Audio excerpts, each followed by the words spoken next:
We're going to make sure that we make those changes to our laws in the next couple of weeks to allow the Gardaí to use that evidence and go through that evidence and identify the people who are involved in these actions, and we are going to get them.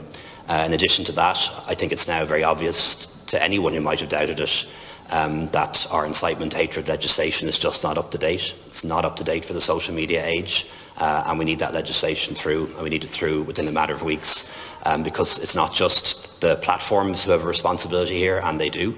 There's also the individuals who post messages and images online that stir up hatred and violence. That is a little bit ambiguous, isn't it? So if you're not familiar with the Irish situation, there was a gruesome attack on women and children. And apparently, as people looked on social media, they found out that the person who did it was a migrant.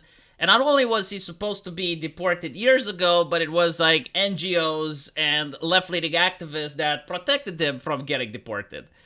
So people were upset, right? Like they went on the streets.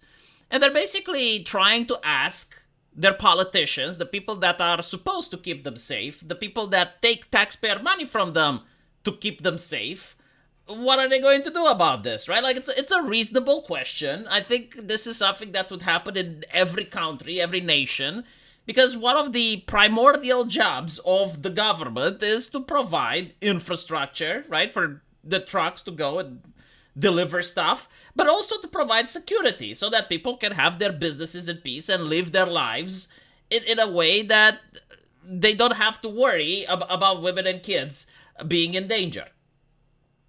But apparently the politicians got a completely different message, and that is that the actual harm isn't on the fact that you have individuals in the streets doing crime. No, like apparently that is a concern.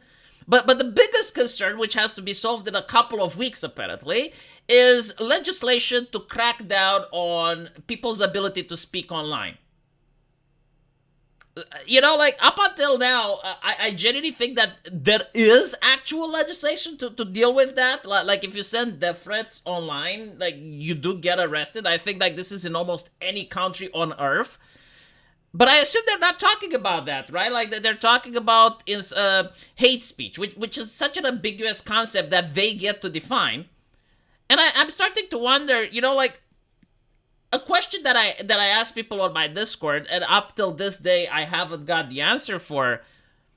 If China was to take over the United Kingdom, like in a fictional scenario, right? Or in an alternative universe, I want you guys to imagine that the CCP is now governing the UK. What exactly would change, right? And by the UK, I mean Ireland as well. What exactly would change?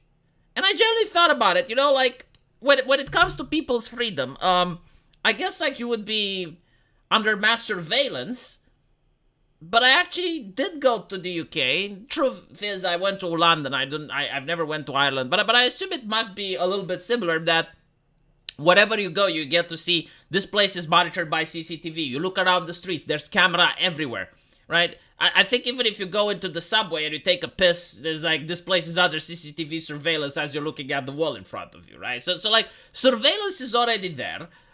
You have people arrested for speaking their mind. I mean, the case that I know was a guy that wrote on a house, Islam is questionable, and he got arrested by the police. So, you know, you don't really have freedom of expression. And I'm thinking, like, okay, but like, what exactly do citizens have that the Chinese government would take away from them? And I tried thinking really, really hard, and I couldn't come up with an answer. I think, like, the only answer may be porn. Like, the CCP doesn't allow porn, and that may be, like, something that would change. Like, people would be arrested for drawings and stuff, and like, any type of drawing. Like, if you draw any type of thing that's lewd, you get arrested. But other than that, you know, the CCP would definitely solve the crime issue. I mean, the Chinese Communist Party really does not tolerate criminals. They have very strict and harsh policies, and they do deport people as well. They have very strong borders, like especially people that try to escape North Korea through China. They immediately send them back. So what exactly would change? You know, they wouldn't allow foreign nationals to buy land.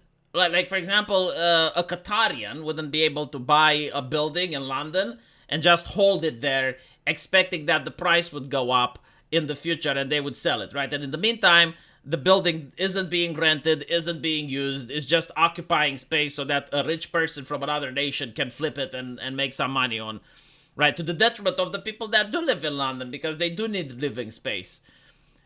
And China would put a stop to that as well. So, I'm not simping for China here. Far from it. Like, it's a system that, it's totalitarian. It's a system that I wouldn't like to live under.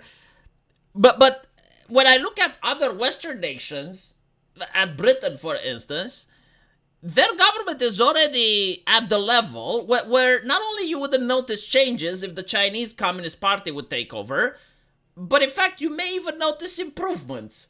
Because yes, China is authoritarian. Yes, it does crack on dissent and on people that are protesting and stuff. But at least they do give something back, right? Like they're not that. I mean, they are bad, but at least like they do give you something in return. Like they give you less crime, for instance.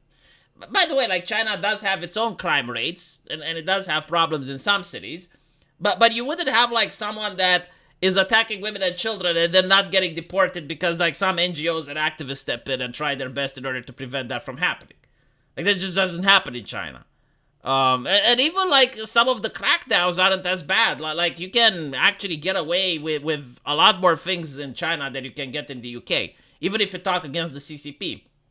Depends if you are someone or a nobody.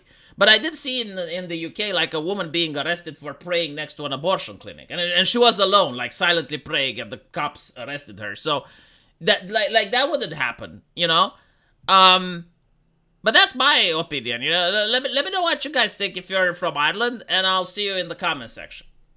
Take care.